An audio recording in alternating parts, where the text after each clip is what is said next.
Deep Sound 27.6 FM, your anytime radio best friend. Let's do it and get the sound from all around. It's time the stories are found. Hey fam, this is Hey. Jewe and Vanessa speaking.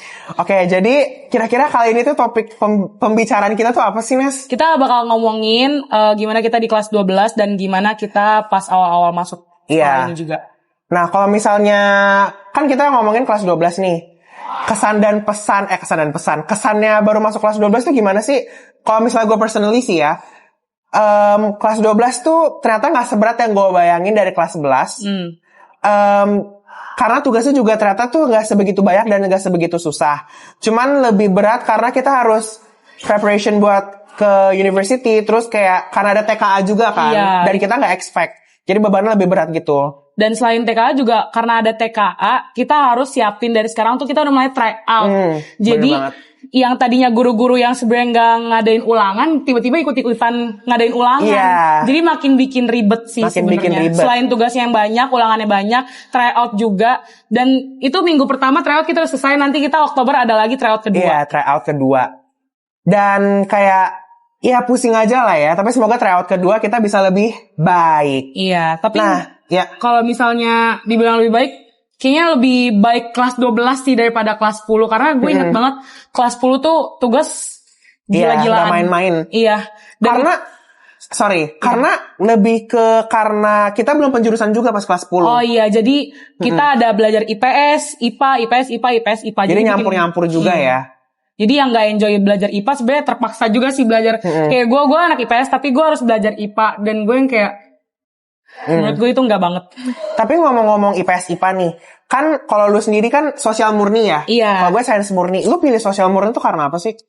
Karena menurut gue itu jurusan yang paling cocok aja di gue. Dan menurut gue itu paling relevan sama jurusan yang bakal gue ambil. Jadi, dan apa ya, dari segi pelajarannya juga menurut gue itu yang paling gue butuhin sih. Jadi gue makanya pilih sosial murni. Kalau gue sendiri pilih sains murni lebih karena, sama sih sebenarnya alasannya. Karena relevan dengan studi selanjutnya gitu. Dan kalau buat gue personally, memang pasti mau lu pilih IPS atau IPA, maupun lu suka yang lu pilih atau enggak, itu pasti tetap ada tekanannya ya. Iya, benar. Tapi bisa enjoyable karena tekanannya itu adalah tekanan yang karena yang kita suka gitu loh. Ya nggak sih? Jadi kayak, ya jadi enjoy aja. Iya, apalagi kayak ya yang tadi gue bilang sih tugas kita banyak, tapi karena di kelas gue yang gue pilih sosial murni, gue ngerasa kelas gue solid sih dan orang-orangnya asik. Jadi gue belajar di kelas gue ya udah kayak enjoy. Terus kalau emang gue nggak bisa, gue tahu teman-teman gue juga banyak yang nggak bisa. Jadi gue pikir, yaudah gue nggak bisa, teman-teman gue nggak bisa, yaudah kita nggak bisa bareng. Tapi itu bisa dijadiin pelajaran juga sih, maksudnya kayak kita tahu nih kita nggak bisa, kita belajar bareng. Terus habis itu bisa ada remet, kita remetnya bareng segala macam. Jadi menurut gue kelas gue enak sih. Dan angkatan kita juga sebenarnya orang-orangnya asik-asik juga. Kalau di kelas gue tuh tekanannya lebih ke, kan sains ya. Bagi terus sains murni. Jadi tuh kalau tekanan bagi gue tuh mereka semua kompetitif.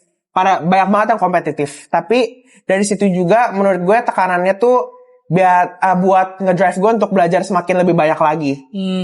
Itu kalau di kelas gua, orang-orang yang ambis tuh sebenarnya agak jadi masalah sih di kelas gua, karena misalnya ada orang yang terlalu ambisius, jadi guru-guru tuh fokusnya sama mereka doang, sisanya tuh didiemin. Kayak misalnya ada pertanyaan ditujuinnya sama anak itu lagi, padahal anak-anak yang lain tuh masih bisa menjawab sedemikian rupa juga. Kayak misalnya anak yang dituju ini jawabannya bagus, tapi banyak jawaban bagus lainnya yang dari murid-murid lain. Tapi itu mungkin itu bisa jadi pelajaran aja sih. Jadi siswa yang quote unquote kayak gak bisa tuh sebenarnya harus dirangsang lagi lah ya intinya, benar. biar bisa lebih berpikir secara kritis. Nah tapi ini juga menurut gue alasan kenapa kayak generasi kita tuh sebenarnya bukan generasi strawberry loh. Karena tekanan yang dikasih ke ke generasi kita tuh sebenarnya berat banget. Iya. Tapi entah kenapa kita dibilang generasi strawberry. Makanya gue juga kadang kesel kalau misalnya ada generasi-generasi sebelum kita ngomong kita terlalu lemah segala macam. Padahal kan tekanan yang dikasih ke mereka waktu mereka sekolah kan beda sama kita Iya, ya. Kayak beda banget. mungkin mereka emang dulu ada ujian nasional atau TKA ya sekarang. Cuman kan pelajarannya kan mungkin gak seberat kita sekarang. Maksudnya sejarah makin banyak segala macem. Terus penemuan juga makin banyak. Teknologi makin maju. Jadi mungkin yang kita pelajarin itu lebih banyak daripada yang mereka pelajarin. Iya. Apalagi pendidikan kan juga makin banyak. Kayak misalnya dulu mungkin orang tua kita gak dapat informatika, kita dapat informatika. Segala macem. Gitu. Dan competition buat nanti di lapangan kerja pasti juga membesar dong, lebih Iya. kompetitif. Makanya ya pasti tekanan yang diberikan ke kita juga lebih besar gitu. Iya, dan jurusan di kuliah juga semakin ini kan spesifik. Iya, Kayak Dan- nggak satu doang, ada cabang-cabang lainnya. bener banget. Kayak gitu. Dan tapi ini juga sebagai wake up call kita sih, buat kita juga sih. Kalau misalnya kita udah tahu tekanan kita lebih besar dan dengan kemajuan teknologi yang ada sekarang, ya kita juga harus pinter-pinter memanfaatkan teknologi. Gue bukannya bilang kayak kan teknologi pasti kok, dan dalam dunia pendidikan kan pasti langsung banyak yang berpikir ChatGPT gitu Iya. kan. Nah kita sebenarnya bukannya nggak boleh sih ya, cuman lebih ke pakai dengan bijak. Iya. Atau coba belajar dari situ parafrase juga dan cari sumbernya. Jadi kayak dengan bijak aja lah ya. Dan jangan sampai ketergantungan juga ya. Iya. Karena gue kadang ngelihat orang-orang tuh sampai mau bikin karangan, misalnya bikin karangan aja minta ChatGPT full. Maksudnya bukan inspirasi ya, tapi bener-bener full Kopas dia gitu kopas iya. Jadi sebenarnya ada buruk sama enggaknya Iya. sih. Tapi menurut gue ChatGPT emang membantu. Cuman kadang gue takut aja kalau misalnya gue sampai ketergantungan. Jadi Iya. kita harus baik-baik juga sih pakai ChatGPT atau AI lainnya. Terus kan kadang kayak kayak di angkatan kita nih, kayak justru tuh sebenarnya ada yang pro kontra juga kan pakai ChatGPT. Iya. Jadi tuh kalau gue nggak tahu nih ya, kalau gue karena kan gue cuman enjoy diri gue sendiri doang kalau belajar gitu, gue nggak peduli sama yang lain. Tapi kalau misalnya mungkin dari lu sendiri ada nggak sih kayak dinamika sosial yang kayak muncul gitu akibat ChatGPT? Maksudnya kayak pro kontra gitu, ada yang ngedebatin nggak sih kalau di lu sendiri? Ya, yang tadi gue bilang ya, ada aja orang yang ketergantungan. Jadi dia tuh apa-apa, misal kerja kelompok, apa-apa ChatGPT. Terus mau ngisi pertanyaan, jawabnya pakai ChatGPT. Jadi pertanyaan sama jawaban tuh kadang suka nggak nyambung. Karena ChatGPT kan bukan manusia ya, dia nggak bisa berpikir apa yang kayak kita pikirin. Iya. Jadi kadang jawaban sama pertanyaan tuh nggak nyambung. Terus itu kalau misalnya dalam kelompok itu ngerugiin kelompok lain juga guys. Jadi kayak nanti guru mandang kita juga aneh. Terus jawaban kita juga jadi nggak bisa kita pelajarin karena itu jawaban dari AI bukan jawaban dari diri kita sendiri. Jadi itu nggak bisa bikin wawasan kita jadi lebih luas. Jadi memang ada juga sih ya dinamika sosial yang muncul gara-gara ChatGPT gitu ya. Sebenarnya kalau ngomong-ngomong tentang dinamika sosial juga, kalau misalnya dari observation gue sendiri, sebenarnya kalau di kelas gue tuh lebih banyak yang kontra sih kalau ChatGPT. Maksudnya lebih kontra kalau misalnya kopas. Cuman kalau Iya. misalnya memang nanti dia parafrase dan nyari sumbernya lagi, itu ada banyak yang nggak kontra. Tapi ya seperti yang gue bilang, kalau gue sendiri sih gue nggak terlalu merhatiin ya, karena gue kurang suka pakai ChatGPT juga. Terus, Nggak lanjut. terus kalau misalnya ChatGPT tuh kayak gue tuh kadang bingung, kira-kira tuh tugas apa sih yang kayak memang sesulit itu yang sampai orang-orang tuh pakai ChatGPT? Iya. Maksud gue kalau misalnya emang nggak ngerti, kan bisa bertanya ke kelompok lain atau misalnya ke gurunya langsung lah. Kalau emang nggak ngerti jangan langsung ke ChatGPT atau mungkin kalau emang lu mau nyari info-info yang lebih lanjut lagi boleh lah ke ChatGPT, tapi jangan sampai lu dapet, lu copy langsung lu kumpul. Itu enggak sih. Tapi gue ada waktu itu salah satu kayak hal yang sampai maksa gue pakai ChatGPT. Karena itu menurut gue salah satu hal yang paling sulit itu menurut gue itu fisika. Itu sampai gue pakai ChatGPT. Bahkan gue sendiri nggak suka pakai ChatGPT, saya pakai ChatGPT gitu. Kalau buat lu sendiri, kira-kira di SMA ini hal yang tersulit yang pernah lu alamin tuh apa sih? Balik lagi ke kelas 10 sih, karena jujur gue anak baru kan. Ya kita semua anak baru sih, cuman kalau mereka kan ada yang dari SMP yang udah di IPK Sunter, sedangkan gue SMP-nya tuh di sekolah lain. Gue join di IPK Sunter tuh baru kelas 10, masuk-masuk gue gak ada teman. Terus pelajarannya juga kalau dibilang lumayan jauh sih, kayak dari kualitas, terus cara belajarnya itu beda banget. Jadi menurut gue emang kelas 10 tuh paling sulit, karena dari segi pertemanan gue belum tahu nih temen yang cocok sama gue tuh di sini siapa, terus pertemanan kayak gimana. Terus kalau misalnya buat dibilangnya paling sulit di dalam pelajaran ya pelajaran IPA sih, karena emang pada dasarnya gue lebih enjoy belajar IPS. Terus pas dapat pelajaran kimia, fisika, terutama kimia fisika itu gue paling nggak bisa. Kalau biologi tuh gue masih bisa enjoy karena ya lumayan lah, biologi lumayan gampang, lebih ke menghafal. Tapi kalau kimia fisika gue udah angkat tangan deh. Menurut gue itu susah banget. Berarti salah satu hal yang tersulit buat lu tuh pelajaran IPA. Sama, oh ya gue lupa. Sama satu lagi tuh nyari temen sih. Bagi gue itu lumayan sulit juga, apalagi waktu itu pas kelas 10 banyak teman-teman gue yang akhirnya keluar dari Ipsun gitu. Iya, benar. Dan kalau misalnya lu sendiri, kan waktu itu pas kelas 10 apalagi lu anak baru kan ya. Itu lu waktu itu milih teman kayak gimana sih? Gue sih udah pasti dari kelas gue dulu dong, 10-2. Dulu gue 10-2. Ya gue temenan sama cewek-cewek sana, terus sama cowok-cowok juga kadang kita kerja kelompok bareng segala macem. Cuman ya udah temenan gitu aja. Cuman mulai dari akhir-akhir kelas 10 gue baru ngerasa oh dia lebih cocok nih sama gue. Terus waktu awal-awal kelas 10 juga ada beberapa orang yang sebenarnya temenan sama gue sih. Cuman makin lama kita makin gak nyambung. Terus makin lama kita makin kayak ya emang udah gak bisa temenan deh. Akhirnya ya udah gue temenannya sama yang bener-bener gue cocok. Ya contohnya Lydia, Emily segala macem. Ya. Jadi kalau apa yang gue tangkap, dan memang ini relevan bagi diri gue sendiri juga. Iya. Kalau misalnya memang kita nyari temen, apalagi pas baru-baru ke lingkungan yang baru gitu. Kalau menurut gue sendiri itu nyari teman yang paling enak tuh nyari yang sefrekuensi sama kita. Iya. Kalau misalnya urusan nanti lu harus berteman dengan orang yang gak sefrekuensi sama lu tuh sebenarnya urusan belakangan.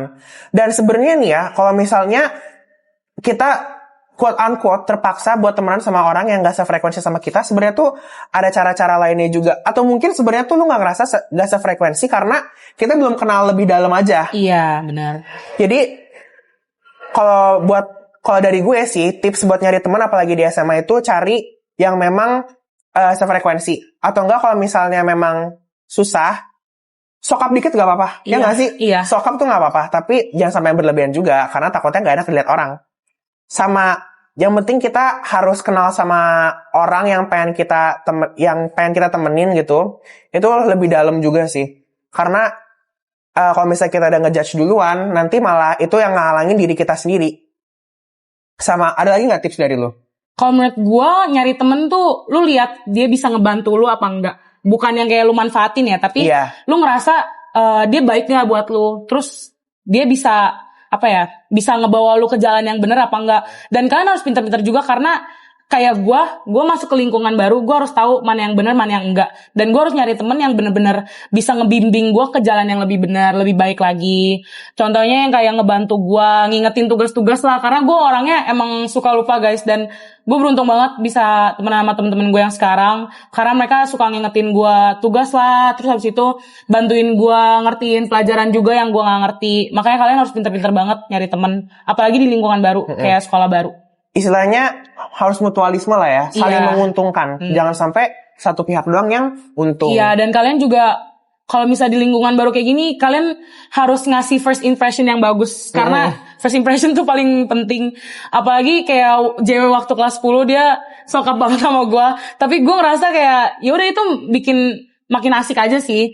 Makanya kalau misalnya kalian mau sokap yang kalian pastiin kalau kalian beneran asik, jangan yang kayak bikin orang risih apa kayak gimana. So asiknya harus kayak gue gitu ya. Iya. Sama ini menurut gue hal yang paling penting. Ini outside of friendship. Sebenarnya ada hubungannya sama friendship juga. Cuman menurut gue SMA itu it's time to lock in guys. Karena SMA tuh masa terasik di masa remaja kita. Maybe that's true, but like kita harus mikirin juga buat future kita. Karena SMA itu menurut gue is like every time lu naik kelas itu tuh udah bukan buat hahihi doang, tapi udah a step more towards kayak university dan akhirnya ke adulthood guys. Jadi memang penting banget kita harus bisa atur waktu. Kalau misalnya bagi gue sendiri, gue prioritasin kalau misalnya ada PR dulu, abis itu baru kalau misalnya ada ulangan, belajar buat ulangan, baru spare time-nya bisa gue buat spend time sama teman atau main. Kalau lu gimana? Ada nggak tuh? Gue lebih ke jangan stres aja sih pas ngalamin misalnya tugas lu banyak banget jangan dibawa stres, anggap aja yang kayak ya udah ini emang tugas gue sebagai siswa SMA. Karena ya balik lagi tadi SMA tuh detik-detik kalian menuju tahap pendewasaan. Apalagi nanti kalian mulai dari kelas 11 sudah harus nyiapin misalnya ada yang IELTS, kalau misalnya mau ke China harus siapin HSK segala macem. Ya itu tahap pendewasaan sih menurut gue, dan nikmatin aja prosesnya karena makin lama pasti kalian makin ya udah terbiasa. Terus anggap aja itu emang tugas kalian sebagai murid SMA, apalagi ngelihat tujuan kalian di masa depan juga. Kalian mau jadi apa dan tanggung jawab kalian sebagai murid tuh untuk mencapai cita-cita kalian tuh kayak gimana segala macem. Ya itu sih menurut gue. Jadi kalau gue sambung dari Nasa juga, kita harus melihat masa depan, tapi kita harus bisa nikmatin masa sekarang juga yang lagi bener. kita jalanin. Diimbangin aja lah guys, jangan sampai harus kalian imbang. stres mikirin masa depan mulu, tapi masa sekarang malah ditelantarin, terus kalian malah mikir ke depannya mulu, terus sekarang misalnya teman-teman kalian diajak main, kalian nolak, karena pasti bakal nyesel sih, gue yakin, karena ini detik-detik terakhir sebelum kalian jadi dewasa. Sama gue ada tips belajar juga. Kalau misalnya mau belajar nih ya, itu tuh coba hal baru, cara belajar yang baru, atau enggak lingkungan yang baru. Kalau misalnya gue suka banget cari kafe-kafe yang sebenarnya bukan lucu sih, cuman lebih ke kafe yang nyaman. Pokoknya tuh yang kayak green, biar kayak fokus belajar gitu. Intinya jangan takut buat coba hal baru. Kalau lu lebih suka ke kafe-kafe ya, gue sih lebih ke sendirian atau sama temen sih. Cuman gue lebih nyaman di kamar sih sebenarnya. Soalnya kalau di luar, misalnya di kafe, gue lebih ke Starbucks sih. Gue lebih pengen makan, nyantai-nyantai. Tapi kalau misalnya di rumah tuh kayak, ya udah gue ngapain lagi selain belajar. Terus gue ada tips juga buat kalian yang emang susah fokus, coba dengerin musik sambil belajar. Itu menurut gue itu asik sih. Musik yang kalian suka lah intinya ya. Iya. Nah kalau misalnya lu nih kira-kira SMA nih, anthem yang paling cocok bagi lu menurut lu tuh apa? Lagu yang paling cocok buat kehidupan SMA kita sampai sekarang? Jujur gue gak kepikiran, gue gak tahu banyak sih sebenarnya ya. Cuman ya 17 sih menurut gue, 17 by Tulus. Karena itu benar-benar ngegambarin masa SMA kita. Apalagi kita sekarang udah kelas 12 ya. Udah 17 tahun. Udah tua. Udah tua. Bentar lagi kita udah kakek-kakek nenek. Menurut gue 17 ngegambarin kehidupan SMA kita banget. Apalagi temen-temennya menurut gue kelas 12 tuh rasanya beda banget sama kelas 10. Kelas 12 tuh rasanya lebih dekat aja sih rasanya. Walaupun kelas 10 udah deket, tapi kelas 12 tuh rasanya lebih intens aja sih pertemanannya. Bener banget. Oke. Kalau gue gak tahu anthemnya apa. Karena banyaknya. Bukan saking banyaknya, gue gak kepikiran aja. Karena menurut gue SMA tuh chaotic, but like chaotic yang good gitu. Dan gue I can't think of a song yang bisa describe kondisi itu. Mungkin cukup segini aja kali ya. Iya. Durasi guys. Durasi. Oke? Oke. Bye fam. Bye fam. See you.